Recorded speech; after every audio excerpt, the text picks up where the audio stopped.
Amis culturels, bonjour et merci pour votre fidélité à Télécongo, merci pour votre fidélité à l'émission Cultura. L'émission de ce jour, nous recevons Claria Beyanzambe sur le plateau qui nous arrive avec Marchand de Bonheur, un recueil de poésie paru aux éditions L'Harmattan Congo, Brazzaville, avec une préface de Julien Makaya Nzundu. Bonjour Claria Beyanzambe. Bonjour Monsieur Saugira. Alors, merci donc de répondre à cette invitation de Cultura. Et comme j'ai dit, vous nous arrivez avec Marchand de Bonheur, un recueil de poésie que vous avez publié il y a de cela, il faut dire, quelques mois, quelques années, puisque déjà sur le marché, on sait que très bientôt, n'est-ce pas, vous allez lancer votre deuxième recueil. Alors, juste dire que vous êtes né à Brazzaville, Claria Beyanzambe, et vous préparez actuellement un Master 2 de droit public à l'université Marien-Ngouabi. Et voilà, tout à vos débuts, il faut marcher, donc il faut marquer que c'est Marchand de Bonheur. Ah oui. Alors dites-nous, Claria, comment vous êtes arrivée à la poésie? Je suis arrivée à la poésie, juste comme ça, je dirais que c'est le don que Dieu m'a donné. Ah oui. Parce que lorsque j'ai commencé à faire cela, lorsque j'étais au lycée, après avoir obtenu le BPC, en nous apprenant sur la littérature, parce que j'avais choisi la série A. D'accord. Quand j'ai choisi la série A, c'est là maintenant qu'on nous apprenait sur les chroniques congolaises de Jean-Baptiste Tati-Luta. Oui. Et c'est là que les inspirations commençaient à m'arriver parce que j'avais beaucoup aimé la littérature. D'accord. Et c'est à travers les chroniques congolaises de Jean-Baptiste Tati-Luta que j'ai eu les inspirations en nous apprenant sur les romans, que j'ai commencé aussi à écrire sous forme de romans. Donc voilà c'est ça. C'est la narration. C'est la narration, arrivée en classe de première, et c'était sur la poésie. C'est là que les inspirations me sont arrivées sur la poésie. Et depuis lors, vous êtes, n'est-ce pas, installée foncièrement comme poétesse. Alors, Marchand de Bonheur, oui. Il faut dire quand même, le bonheur, vous en parlez, mais pourquoi Marchand de Bonheur? Si j'ai choisi... Vous avez du bonheur à nous vendre, Claria? Bon, avant de se dire, si j'ai choisi ce titre Marchand de Bonheur, ça veut dire que je suis une aide qui vient pour donner le bonheur pour un peuple qui est opprimé. Puisque c'est même écrit dans le poème Marchand de Bonheur que je suis un peuple privé d'honneur, la voix d'un peuple égorgé. Donc, pour dire qu'une famille ou encore un peuple, soit un État, qui n'avait pas de bonheur, mais à travers moi, par rapport à ce que les lecteurs pourront lire, ils peuvent savoir que non, ça donne le bonheur. Ça apporte du bonheur. Oui, ça apporte du bonheur. Vous distillez du bonheur, et vous en distribuez, n'est-ce pas, suffisamment? Oui. C'est ce qu'il faut entendre par là? Oui. Claria? Oui, c'est ça. D'accord. Merci. Alors, comment vous êtes arrivé finalement à cette inspiration? Vous êtes assise et puis voilà. Vous pétillez tellement de bonheur que vous êtes dit qu'il fallait à la rescousse n'est-ce pas, de ceux qui n'en ont pas, qui en sont privés. Oui, qui en sont privés de bonheur, pour leur donner du courage. D'accord. Pour leur donner du courage qu'il ne faut pas rester stress ou encore calmement en croisant les bras, parce que si vous ne cherchez pas, parce que c'est à travers le marchand de bonheur, le travail par exemple, que nous avons le bonheur. Tel que vous qui m'avez reçu aujourd'hui, si vous n'étiez pas journaliste, je ne pouvais pas me présenter ici à la chaîne nationale congolaise. Donc c'est déjà le bonheur pour vous de recevoir les écrivains. Rassurez-vous, Claria. Mais c'est pas comment pour moi. Alors, vous écrivez ceci dans la deuxième strophe de Marchand de Bonheur. Je suis l'œil d'un aveuglé, vigilant à tout moment et qui voit tout. Je suis la voix d'un peuple égorgé qui se fait entendre de partout. Et dans la dernière, n'est-ce pas, la chute, vous écrivez, jamais je ne troquerai la cupidité contre le droit des opprimés à la liberté. Je suis un marchand de bonheur, l'espoir d'un peuple privé d'honneur. Un commentaire? Oui, il y a un commentaire là où j'ai mis, et je suis l'œil d'un peuple aveuglé. L'œil d'un peuple aveuglé, tel qu'aujourd'hui, moi, Claria Beyanzambe, on va me suivre à la télévision. Je suis maintenant connue, donc lorsqu'on va faire des recherches sur Internet en cherchant Claria Beyanzambe, marchand de bonheur, donc je suis déjà connue dans le monde entier. Donc là, on ne pouvait pas voir, ou encore à la famille dont on ne pouvait pas parler, mais on va maintenant entendre parler, connaître ma famille à travers moi, Claria Beyanzambe, aujourd'hui étant poétesse. Et la voix d'un peuple égorgé ou opprimé, tel que ça fait l'honneur de ma patrie, Aujourd'hui, étant congolaise, que non une fille ou femme comme Clara Bianzambé, écrivaine de nationalité congolaise. C'est déjà aussi l'honneur de ma patrie. D'accord, vous êtes le porte-étendard, comme on dit. Oh oui. N'est-ce pas? Ambassadeur voilà, de cette poésie, de cette littérature congolaise. Alors, la poésie, il faut le dire, relève du ressenti. Si vous avez commis ce texte, ça veut dire qu'au départ, n'est-ce pas, au préalable, il y a eu tout un contexte, tout un environnement, des sentiments qui ont, n'est-ce pas, qui ont présidé à cette commission. Oui. Alors, vous pouvez nous en parler? Qu'est-ce qui vous a mis dans ce bain, finalement? Ce qui m'a mis qui a titillé n'est-ce pas, ce ressenti en vous? C'est par rapport à ce qui m'a attiré, c'est du fait que j'ai observé la nature, ce que je constate, et c'est à travers cela que les inspirations arrivaient. J'écris tout comme ce que je peux voir, j'écris par rapport à ce qui se passe dans la nature ou dans le monde. D'accord.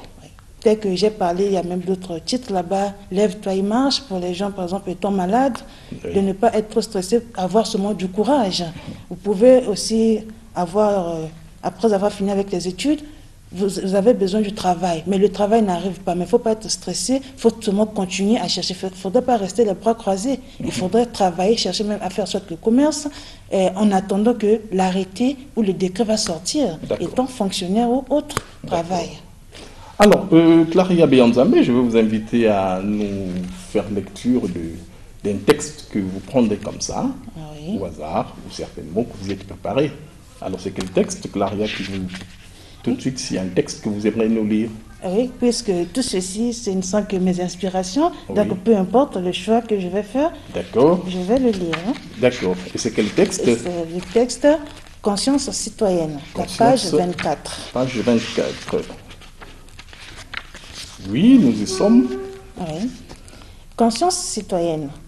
Enfants du Congo, filles et fils de ce pays béni, cet appel vous concerne.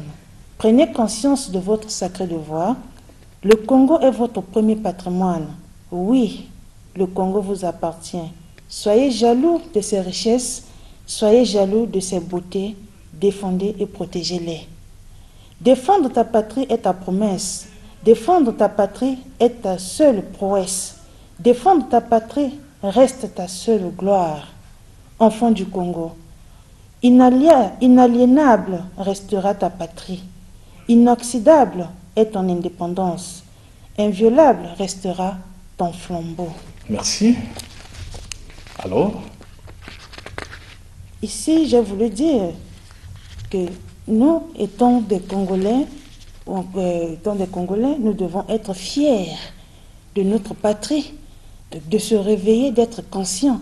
Parce qu'aujourd'hui, cet appel, là où le vers qui dit « Enfants du Congo, filles et fils de ce pays béni », cet appel vous concerne. Prenez conscience de votre sacré devoir. Prendre conscience du fait qu'aujourd'hui, c'est à nous-mêmes d'être fiers de notre patrie, d'avoir cette richesse-là, d'être bénis du fait que nous avons le fleuve Congo, le second fleuve le plus puissant au monde. Mais si nous ne prenons pas au sérieux, comment est-ce que qui viendra le faire à notre place? Parce que tel qu'on dit même dans la rue, quand nous voyons des rues qui sont goudronnées, mais il y a encore l'insalubrité que l'on jette là, partout. Mais là, on doit se réveiller. Qui viendra nettoyer à notre place? C'est une invite à la conscience, finalement, civique, il faut dire, n'est-ce pas? Oui. À cet instinct civique, c'est un appel, une invite à sauvegarder les acquis, il faut dire, n'est-ce pas, de la nation. Et ça montre que vous avez là une âme très patriotique, Claria. Oui. C'est même un chant patriotique, la première partie de cet ouvrage. Oui. Donc.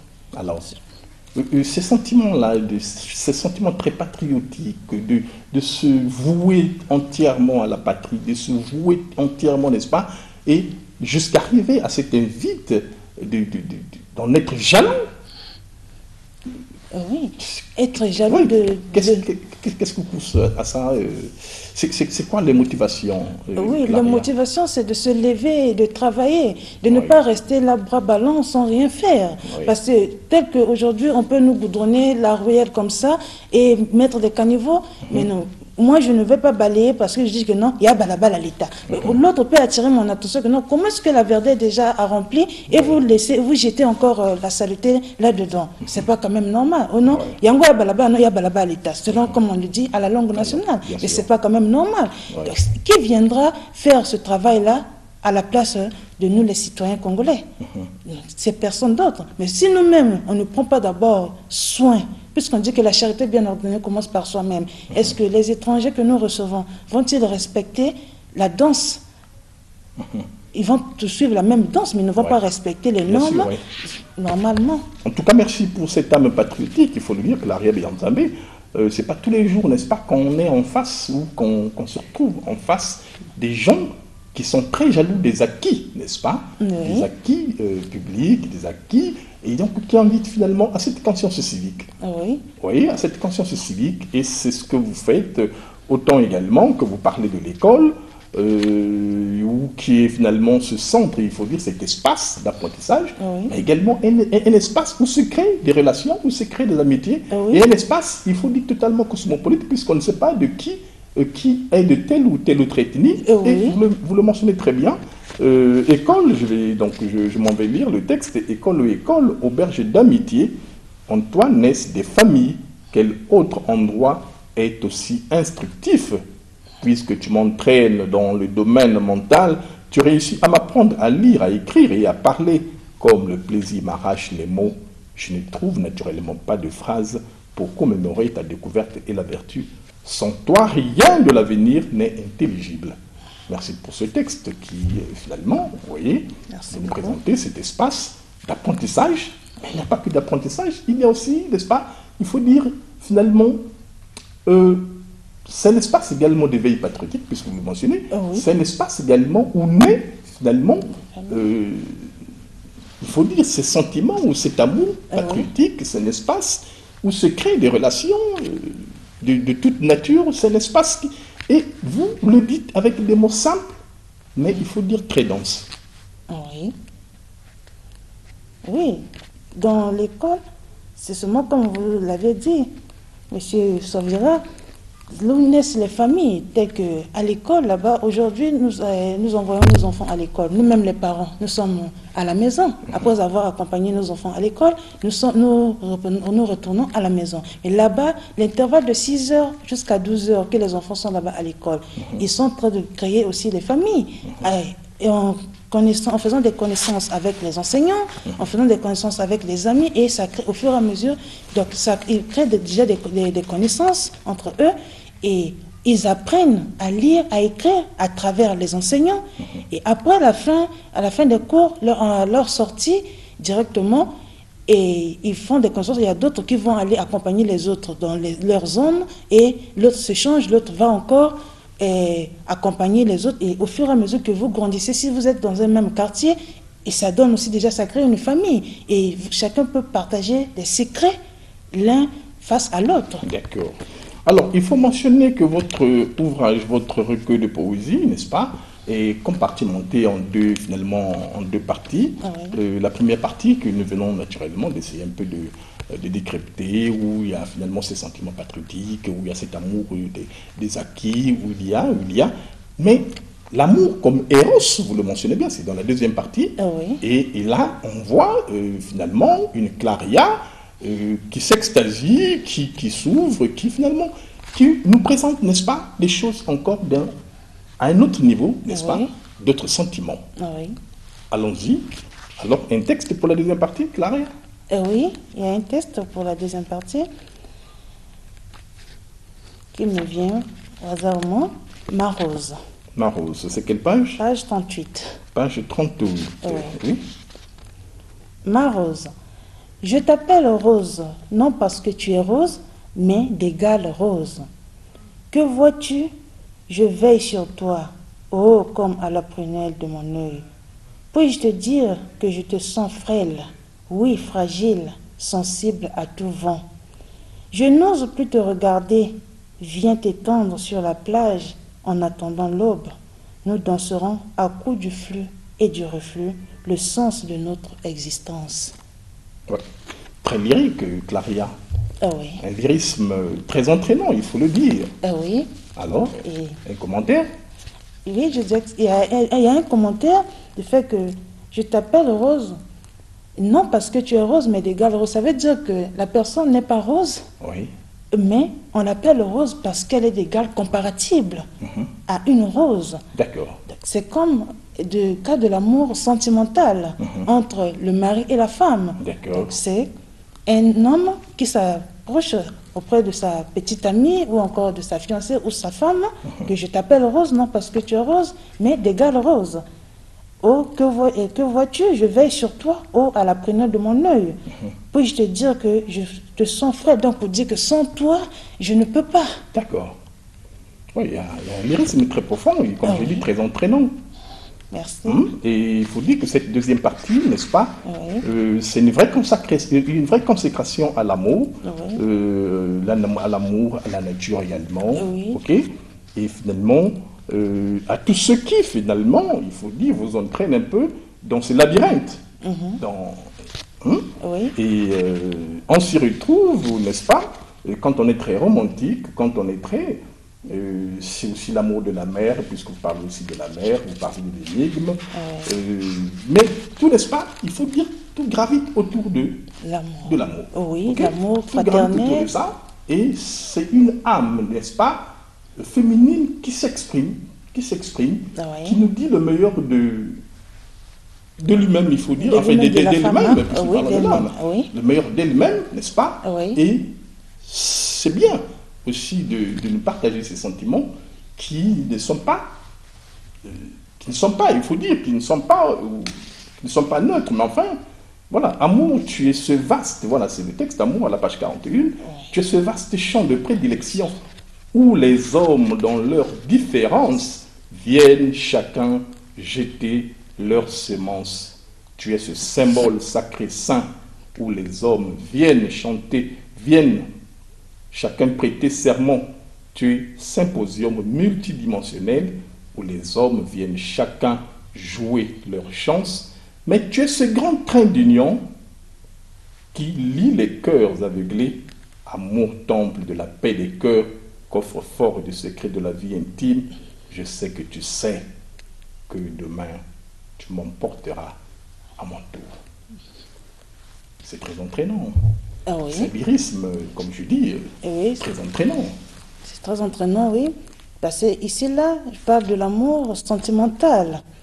L'amour sentimental, pour dire que, comme le dernier vers dit, et l'avant-dernier et le dernier vers disent que je sais que tu sais que demain, tu m'emporteras à mon tour. Donc, pour dire que je suis encore sous la tutelle de mes parents, tôt ou tard, un jour, je sortirai. D'accord. Pour dire que je serai. Oui, voilà pourquoi je dis que c'est un lyrisme très entraînant. Il faut dire la lisière de l'extase. C'est très beau. Et voilà, c'est un recueil que je recommande. Marchand de bonheur, poésie, un recueil donc de Claria Beyanzambe, paru aux éditions l'Harmattan Congo, avec une préface de Julien Makaya Nzundu. Alors, c'est comme je dis, c'est un grand honneur de vous recevoir sur le plateau pour parler, et je sais que vous avez un deuxième recueil, n'est-ce pas, qui vient de paraître, et là nous passons, n'est-ce pas, la rubrique qui vient de paraître, avec La racine des mots.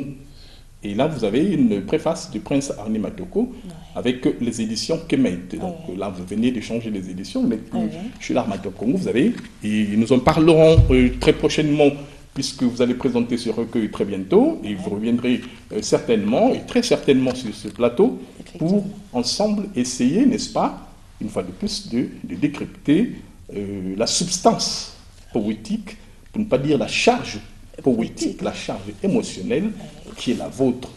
Et c'est une charge réelle, puisque à la lecture de vos textes, ce ressenti est très manifeste. Merci beaucoup. Alors, généralement, lorsque vous écrivez, qu'est-ce qui précède chez vous? Le titre ou le texte? Et vous lorsque vous parlez, lorsque vous êtes, quand on essaie un peu de scripter la deuxième partie, Eros, c'est vraiment des sentiments réels que vous nous partagez. Oui. C'est vraiment des sentiments personnels. Oui. Vous n'attendez pas que quelqu'un vienne vous partager ces sentiments pour en faire votre substance, non. Non, non, non, ce sont mes sentiments à moi, ce que je sens, c'est du cadre amical, sentimental, fraternel, peu importe, ou naturel. D'accord. Quand les inspirations arrivent, j'écris. D'accord. C'est ça. Et vous n'avez pas peur, n'est-ce pas, qu'en vous lisant finalement, quand on rentre, n'est-ce pas, dans votre monde sensiblement sentimental, non? Non, non, non. Je n'ai pas peur. Et je veux plutôt que quand les gens lisent, les lecteurs, en achetant et en lisant, et quand ils vont faire, il y a d'autres qui peuvent faire des reproches. Par exemple, vous qui en avez, vous pouvez faire des remarques en me critiquant, et ça va m'attirer ou encore me pousser encore à faire plus que. Ah, d'accord. Vous êtes perfectible, il faut le dire. Et oui, donc, vous acceptez les critiques. Et oui. D'accord. D'accord. Ben, voilà. Je vais lire un dernier texte. Puisque vous parlez aussi de la mer, nous allons faire, n'est-ce pas, ce clin d'œil à la mer, et c'est la page 42. Mer, nous rêvions en marchant, nous marchons en rêvant à l'aube bleue, le point de la victoire, me dis-tu. Drôle de vie que la nôtre. Quand viendra-t-elle, maman? Je n'y comprends que dalle. Je monte à l'assaut avec des fièvres dans la gorge. Elles viennent de tellement loin, ce sont des incorrigibles. D'incorrigibles fièvres juvéniles. Tu me parles tout bas, tu le dis presque sans le dire, tu le répètes doucement sans le bruit, mais moi j'habite désormais un pays inhabité. Que c'est bien dit, Claria. Ah oui, là c'est par l'amour de la mère face à sa fille.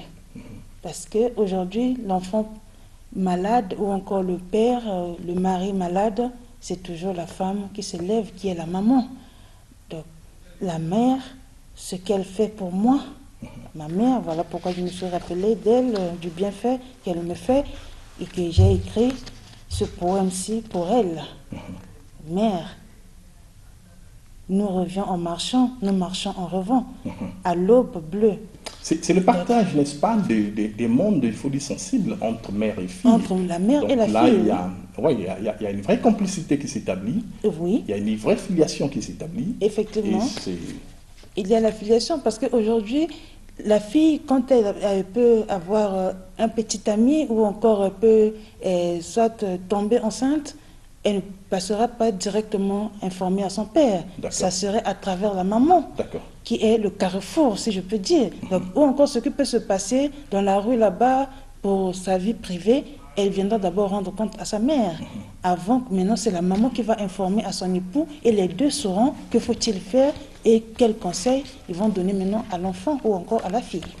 Merci Claria Beyanzambé, nous sommes là au terme de notre échange, de notre partage, Marchons de bonheur, c'est le recueil, n'est-ce pas, que vous nous avons mené sur le plateau de Cultura, un recueil de poésie, nous l'avons mentionné, paru aux éditions L'Harmattan Congo, et c'est votre première commission, il faut dire, c'est votre premier recueil, et tout en passant, je mentionnais que vous venez là de commettre un deuxième, mais très prochainement nous en parlons. Alors, merci une fois de plus d'avoir répondu à cette invitation de Cultura. Merci beaucoup. Et il nous reste qu'à vous souhaiter un très bon vent, n'est-ce pas? Merci. Et que la poésie vous habite. Merci beaucoup, Monsieur Sauf-Gérard, de m'avoir reçu avec joie. Merci. Je suis énormément joyeuse. Merci. Merci pour ce partage de bonheur. Merci. Amis culturels, voilà, nous sommes là au terme de notre échange avec Claria Beyanzambé, avec qui nous échangeons autour donc de Marchand de bonheur. En tout cas, ça a été un grand bonheur que de partager ensemble avec vous. Et nous prenons date pour samedi prochain, 14h30. Merci et très bonne journée dans vos foyers respectifs. À très bientôt.